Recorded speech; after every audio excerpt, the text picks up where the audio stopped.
Okay, today we're going to add some mesh to our evergreen frame, our evergreen wreath. So you see one side starts to be a little more fluffy, and this is just how it was purchased, kind of just matted down.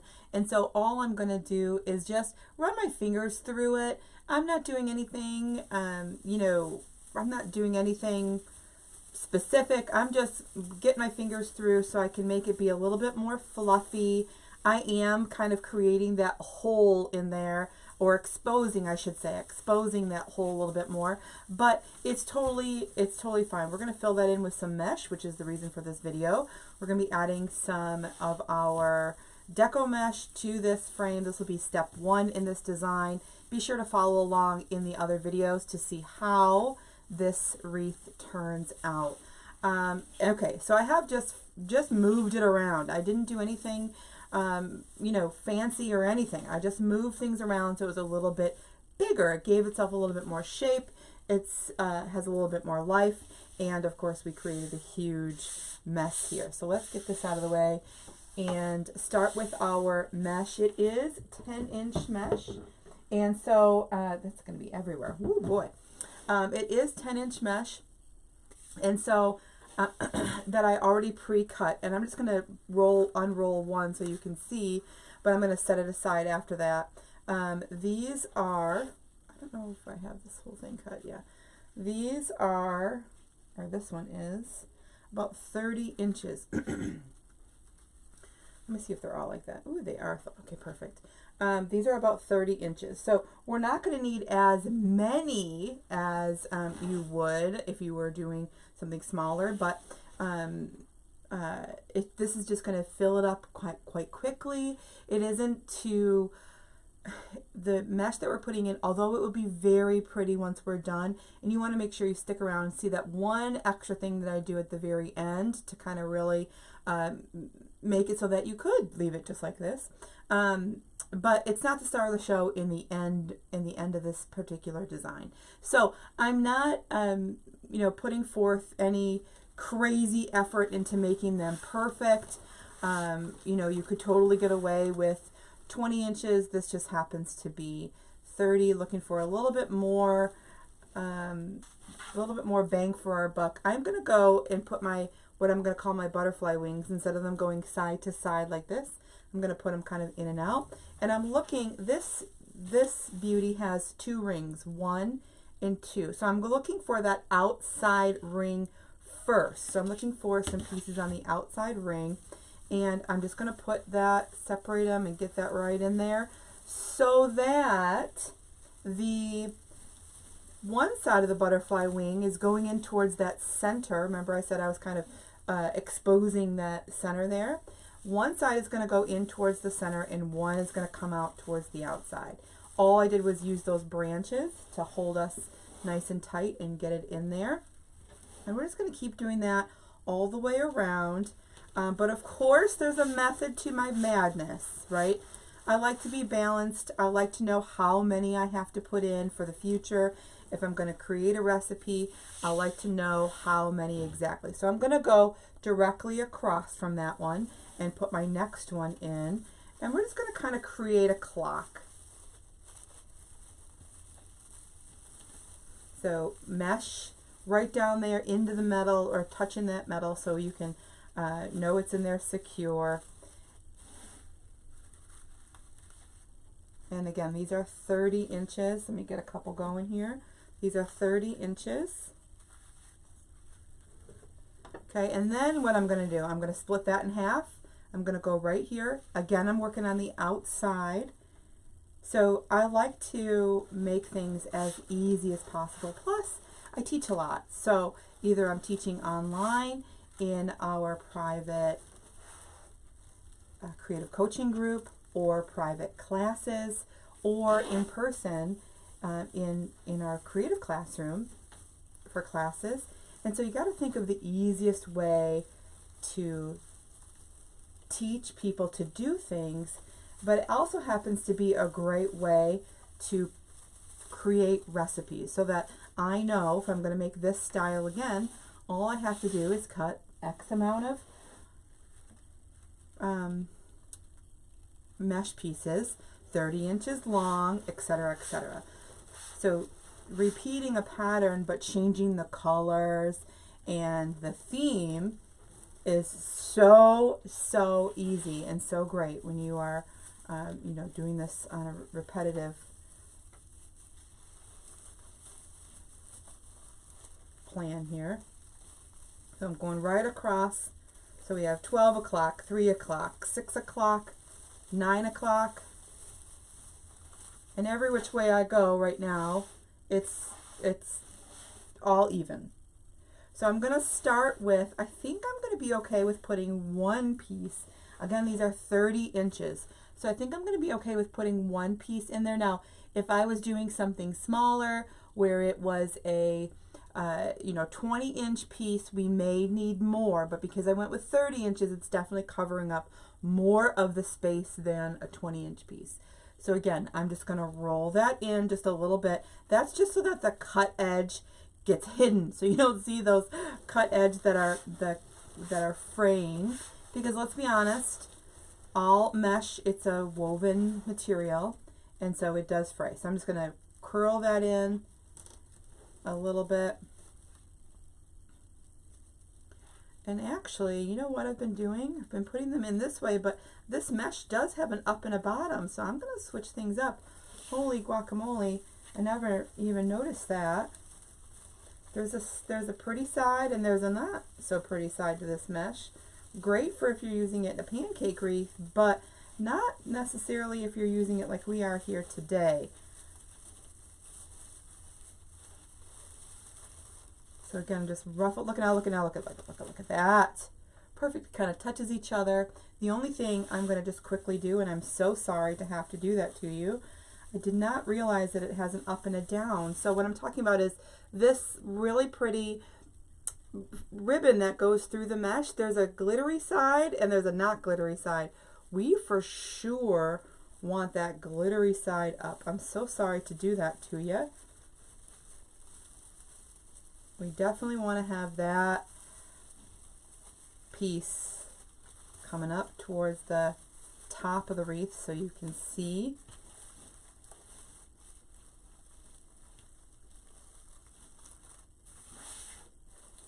So sorry about that one. Usually they're not like that. Usually it's, you know, the foil you can see on both sides. This one's a little tricky.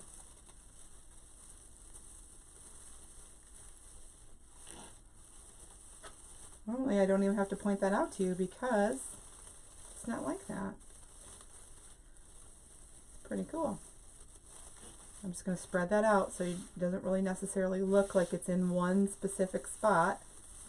And all I'm doing is picking it up and turning it around.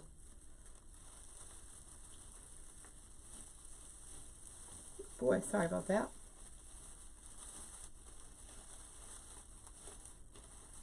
Okay, spread it, spread it, spread it.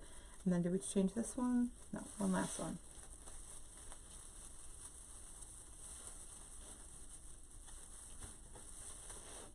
You can always start to see with these three right in a row here, how pretty it is going to be and how easy it is to fill that in with that 30-inch piece. Really pretty. Now, you know, we use evergreens or flocked, whichever you want to call them, whichever you're using, all year round. You know, it isn't necessarily just a Christmas base to use, because, you know, I could use an Easter wreath or make an Easter wreath, and I can completely hide that evergreen totally. So, you know, it doesn't necessarily have to be that you're showing the evergreen. Just a matter of how much stuff you're putting in. So I am going to roll it still upside down the way I was rolling it normally. And then when I pick it up, I'm going to flip it over. That's all. And I am again trying to make sure that this piece goes right in the middle of those two pieces that I already have in, and making sure that that middle, that piece that I had my fingers on, goes right down to that wire base so that it is not floating. It is in there pretty good and doing all it's supposed to. Really pretty effect there. I'll put it on its side in just a second so you can really see. And because this is going to be such a background to the whole entire design, again, don't forget you'll want to check out those other videos to see the finished wreath. But because this is going to be such the background, you know, when I do that little curl and ruffle, usually I'm a little bit more particular, and in this case I just know that it's going to be such a background that it doesn't have to be, you know, I don't know, a lot of us are perfectionists, but it doesn't have to really be perfect because of all the things that are going to kind of go in this one. And just moving it around so that you can see it spreads out. Again, also the benefit of cutting 30-inch pieces. Rolling, rolling, rolling all the way up, and then again just curling in that other couple of inches.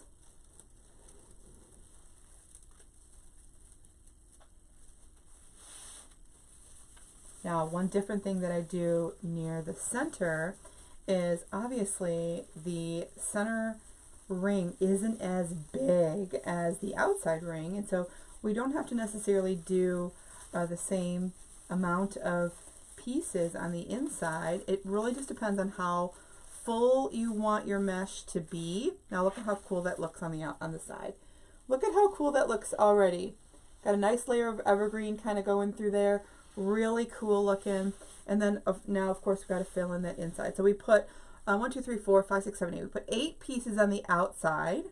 Then we're going to put probably 4. Let's see how that goes. We'll probably put 4 in there, not even knowing or seeing, you know, that it, you know, because if you put in 4, it might look boxy. But I'm pretty sure how we put it in, along with the mesh that's already in here, it's not going to look boxy. So let's just go ahead and roll that other side up. Scrunch, scrunch, scrunch, scrunch, scrunch, scrunch, scrunch all the way. Even though it's going to be a much smaller space, I don't want to just grab the rest of this. I do want to go all the way. It does kind of coil in already for us. And I'm going to find a spot that was in between these two. So this part of my butterfly wing kind of comes back down into the space.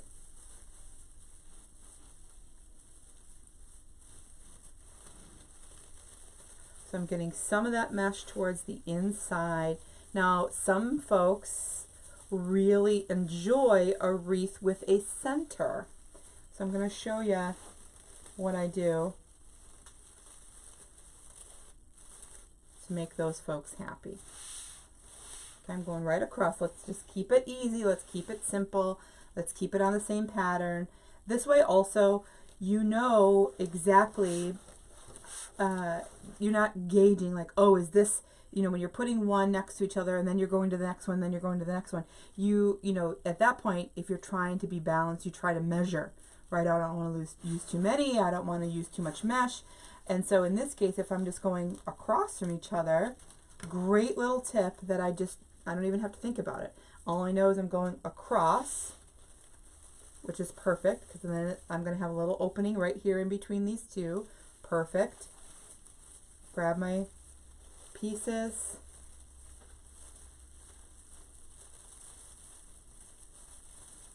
So if you're one of those folks, let me know in the comments. If you're one of those folks who like to have a middle to your wreath, let me know. I mean, some people, that is, you know, that's what they're used to. That's what they like to see. That's what they want. That's what they create, how they create.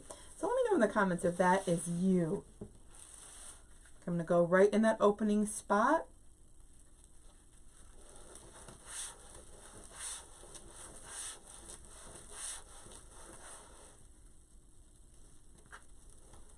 Making sure every time now I'm flipping that baby over.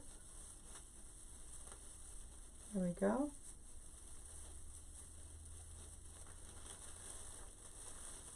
Now we didn't use a whole lot of mesh.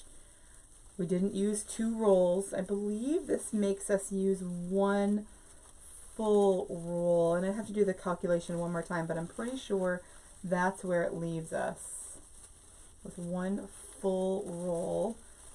So we have 4, 8, 9, 10, 11, 12. Yeah, I'm pretty sure that's where it is. So now it just kind of looks like, oh, how'd that mesh get in there, you know?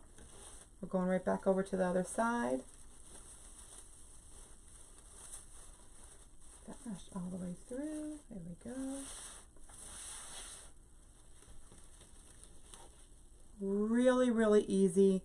Again, I'm a really particular person when it comes to rolling and cruffling and scrunching mesh. I am truly, you know, my expertise over there is in the pancake frame, pancake wreath world, and so, you know, those gotta have to be kind of a little bit particular.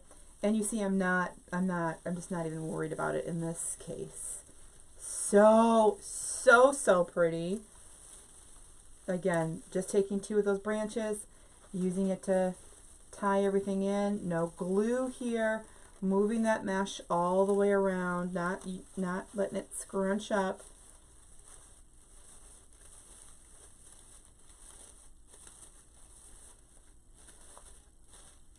Okay, really, really pretty. Let me just zoom you out here a little bit. It's beautiful just like that. Even if it was just an evergreen wreath, you know, the flocking itself, the flocked branches, do a lot of talking when you are looking for a design that's going to be not so full. So if this was evergreen, if it was green, it would just leave kind of a negative space where it would be just a solid color.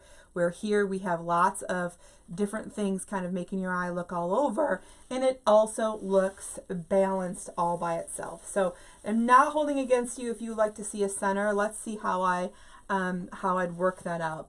So usually when I design a wreath, and you'll see how this turns out in the next video, be sure to follow us over there, but usually what I do is I put my focal right in the center. And that might look like having to attach it to the top here or here, like on the other side. So it's not actually being attached right here in the center because obviously there's nothing there. So that's the way I design. Some folks really like to see a center. Now, if you look, this center is teeny, teeny, tiny.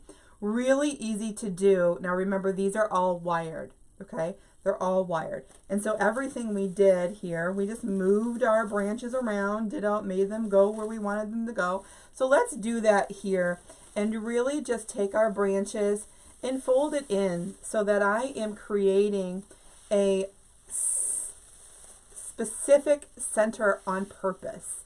Now, this would be beautiful to hang on your door just like this, because again, real simple. I know that's kind of a trend here lately, not for me, but it is a trend. Real simple life is kind of, you know, important for some folks, and they don't have a lot going on. But all I would do is just move those out of the way, creating more of a specific center. So I would be designing around the outside of this versus all, you know, covering the entire frontal that you'd see. So I hope this was very helpful, easy to add, 30-inch pieces, 12 pieces. We're using a whole roll of mesh, different than the pancake wreath. Again, follow us over into the next video. I'm Melissa from Sincerely Creative Mom, and you'll see how this beauty transforms. Thanks for watching, and I'll see you again soon.